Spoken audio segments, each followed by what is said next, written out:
Ang paglabas ng bagong UFO files. Isinapubliko na naman ng gobyerno ng Estados Unidos ang mahigit 200 dokumento na may kaugnayan sa mga tinawag na UAP. Kabilang sa mga inilabas ay mga larawan, 50 video recordings, radar data at pahayag ng mga saksi hinggil sa advancing teknolohiyang hindi mapapantayan.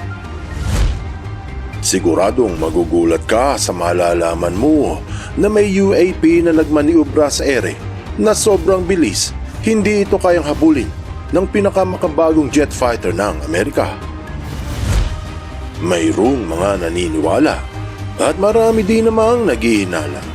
Alamin natin kung totoo ba.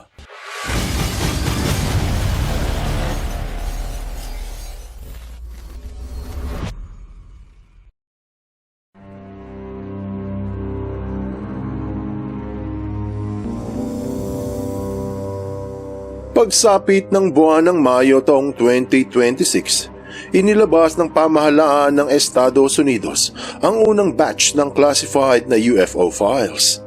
Sinundan ito noong ika-22 ng Mayo nang may kabuuang 222 na karagdagang dokumento, mga larawan, infrared videos at audio recording ng lumilipad na bagay, mga fireball na namataan malapit sa mga pasilidad ng militar. Mayroon ding mga kuha na magpapatunay ng teknolohiyang gamit ay kakaiba at posibleng maging peligro sa national security. Nilinaw ng Pentagon at ng All Domain Anomaly Resolution Office na bagamat abanse ang teknolohiya na gamit ng mga UAP, hindi automatic na extraterrestrial ang mga ito. Iyan ang sabi nila. Sa unang video na kinuhana noong taong 2021, makikita ang isang maitim na bilog. Hindi binanggit kung saang lugar, pero mabilis itong lumipad sa ibabaw ng mabundok na landscape habang hinahabol ng tracker. Hindi katulad ng karaniwang combat unmanned strike drones na gamit ng Russia o ng Amerika na may mga wing and tail assembly o may pakpak na merong propellers o hélice at hugis eroplano ang design para aerodynamic o patusok ang hugis para mabilis ang lipad. Makikita na wala mga katangiang ito sa itim na UAP. Walang trail na iniwan sa ere. Walang obvious na booster sa likuran. Walang pakpak at hindi aerodynamic ang hugis. Kumbaga, ang disenyo nito ay kontra sa fundamental laws of physics. Pinaliwanag ng the House Committee on Oversight and Government Reform's Task Force on the Declassification of Federal Secrets mula noong naglabasa ng mga UFO files na nababahala sila dahil hindi raw gaano binibigyang pansin ang posibleng peligro ng teknolohiyang dala-dala ng mga UAP. Marahil ay tinutukoy nila ang kakayahan ng ilang UFO na magmaniobra sa ere na halos hindi mahabol ng militar. Sinabi pa, the presence of UAPs in and around the sensitive airspaces of U.S. military installations poses a threat to the security of the armed forces and their readiness.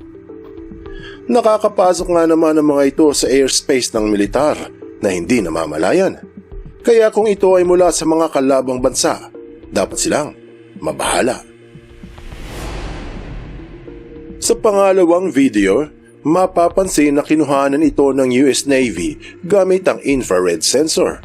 Kaila sa marami, na infrared madalas ang gamit ng militar o ng Navy dahil tumatagos ito sa mga pwedeng nakaharang o makasagabal sa himpapawid, lalo sa gabi, mahamog at maulap. Meron din itong tracking capability na pwedeng humabol sa mabibilis na jet fighters at mailak ang tumpak na posisyon. Makikita sa video ang 4 na bagay na mabilis na lumilipad ilang metro lamang sa ibabaw ng karagatan. Tiyak na hindi sila mga eroplano o mga combat drones dahil sa kanilang hugis.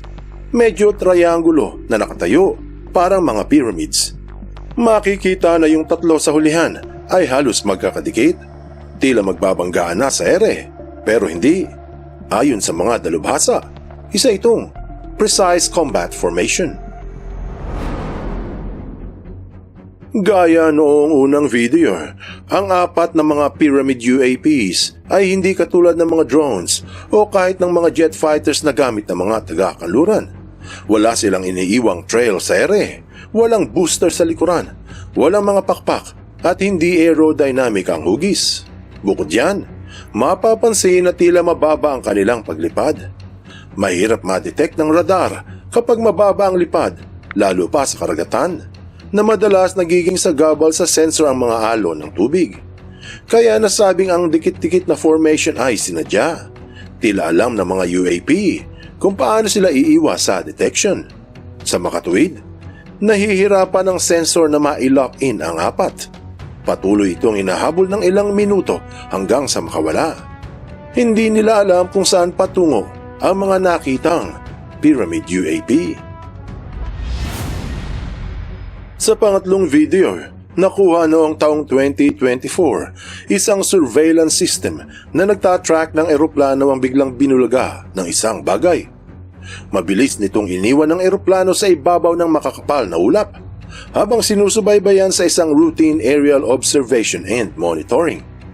Nasa bandang kanang itaas ng frame nagmula ang maputing pahaba na kapansin-pansin dahil maliwanag ito kumpara sa maitim na eroplano at sa background ng mga ulap.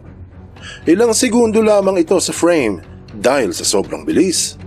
Halatang nagulat yung operator dahil gumalaw yung view ilang saglit pagdaan ng UAP. Marahil ay biglang napaisip sila kung ano yung dumaan. May makikitang targeting reticle sa gitna na pilit hinanap yung UAP. Pero dahil sa sobrang bilis, hindi nila ito nasundan. Base sa ulat, walang traffic advisory na ipinahayag sa mga piloto hinggil sa kung may ibang lumilipad sa tabilang nila. Walang recorded traffic collision avoidance alarm o anumang babala sa mga pilots na may near mid-air collision o muntik na silang magbanggaan. Kung hindi ito nakuhanan ng video, walang makakaalam na merong UAP na nagdaan sa ere. Gaya ng iba, bihirang madetect sa radar ang mga UAP marahil meron itong mga anti-radar system. Masagi man ang radar, bigla itong nawawala. Kung hindi sila aksidenteng namataan ng military o navy habang may isinasagawang operasyon, walang makakaalam. Ito yung advancing teknolohiya na pinaniniwalaang isang peligro. Pero hindi nila alam na may UAP na mas delikado.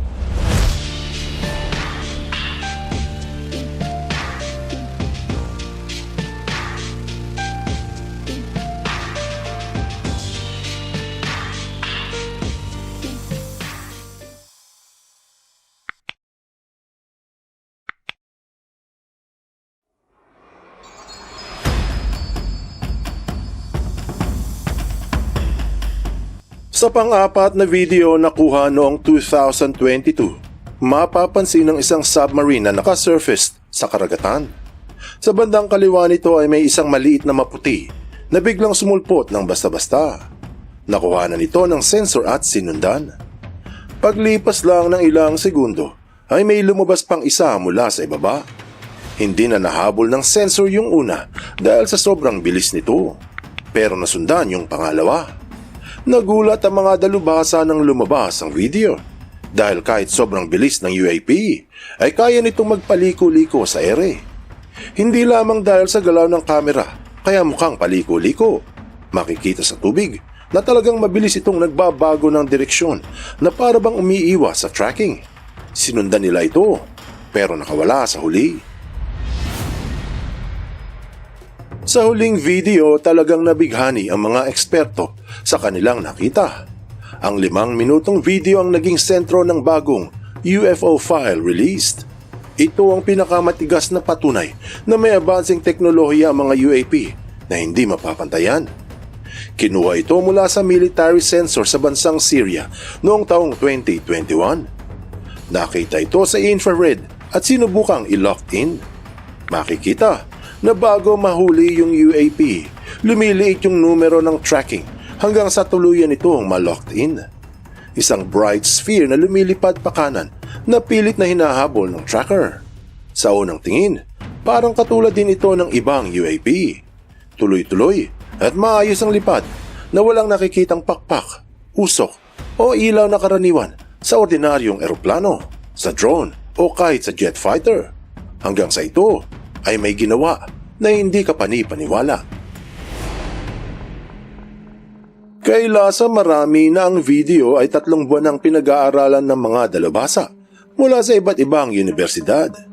Hindi ang mismong UAP ang gumulat sa mga nagsusuri, ngunit ang tinatawag nilang instant acceleration o ang biglang pagbilis.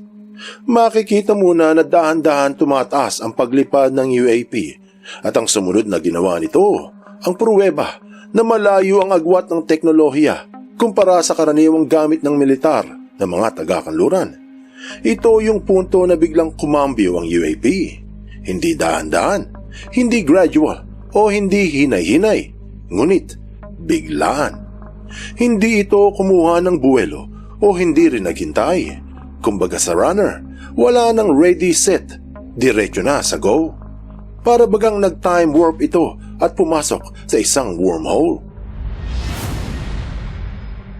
Ilang beses nang sinuri ang video ng mga eksperto, katulad ni Avi Loeb, isang astrophysicist at professor ng science sa Harvard University at nangunguna sa Galileo Project, isang research program hinggil sa mga extraterrestrial technology.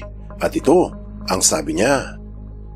What is unusual about the object is that it accelerates very rapidly. Usually drones move at a relatively steady speed, and although we don't know the distance to this object and the value of the acceleration, but the fact that it's capable of moving so fast instantly makes it unusual. And it's potentially technology that could have been developed by some adversarial nations. So I would argue that if the US intelligence agencies, the Pentagon, are not familiar with the kind of motion that it exhibits, that at the very least it poses a national security threat, because apparently someone else on Earth was capable of developing such an object. And this raises questions about what the US intelligence knows and doesn't know. Ayon kay Avi Loeb, kakaiba ang naobserbahang bagay dahil kaya nitong umarangkada ng napakabilis sa loob ng isang iglap. Isa daw itong katangian na hindi nakikita sa mga ordinaryong drone o kahit mga jet fighters. Sinabi pa na maaaring ito ay isang makabagong teknolohiyang ginawa ng ibang bansa, na kung hindi ito matutukoy o may papaliwanag ng mga ahensya na mula sa Amerika o ng Pentagon, pwede raw itong ituring na peligro sa national security. Malinaw raw na may ibang nakabuo ng napaka-advancing teknolohiya na hindi pa ginagamit sa militar. Kaya mahalagang siyasatin at pag-aralan kung saan nagmula ang UAP at kung ano pa ang iba nitong kakayahan. Hindi naman sinabi ng propesor na siguradong mula sa ibang bansa ang UAP. Posible lang daw. Pero sinabi rin na may posibilidad na ito ay isang extraterrestrial. Pero wala pang pruweba. Ang alam lang nila ay meron itong teknolohiya kagaya ng instant acceleration na hindi pa nasasaksihan mula sa mga superpowers. Nasabi na rin iyan noon pa noong inalisa ang maraming dokumento sa NIH. Sinabi na ang estimated acceleration range ay mga 100G hanggang thousands of Gs na walang makikitang air disturbance o hindi man lang naistorbo yung mga ulap sa paligid. Wala ring sonic booms katulad ng mga jet fighters kapag nag-accelerate at walang excessive heat na makikita. Dinagdag pa na kung ang mga UAP ay hostile, kailangan daw pag-usapan ang kanilang peligro sa mga bansa. Anong aral ang mapupulot dito? Ang paglabas ng bagong UFO files ay pinagkaguluhan ng mga dalubhasa, hindi lamang dahil sa mga kakaibang liwanag na nakita, dahil rin sa kakaibang kakayahan nito gamit ang advancing teknolohiya na hindi pa napapantayan kahit ng sinong superpower. Hindi man nila masabi kung ang mga UAP ay alien nga, Nakakabahala ang kakayahan nilang pumasok kahit sa mga restricted military airspace na hindi namamalayan. Isa itong malaking peligro sa buong mundo. Ang aral dito ay, you cannot catch what you cannot see. Buksan mo ang iyong isip at hayaang lumalim pa ng lubusan ng iyong pangunawa sa mga kasaysayang kapupulutan ng maraming aral. Tandaan, katotohanan ng susi. Sa tunay na kalayaan,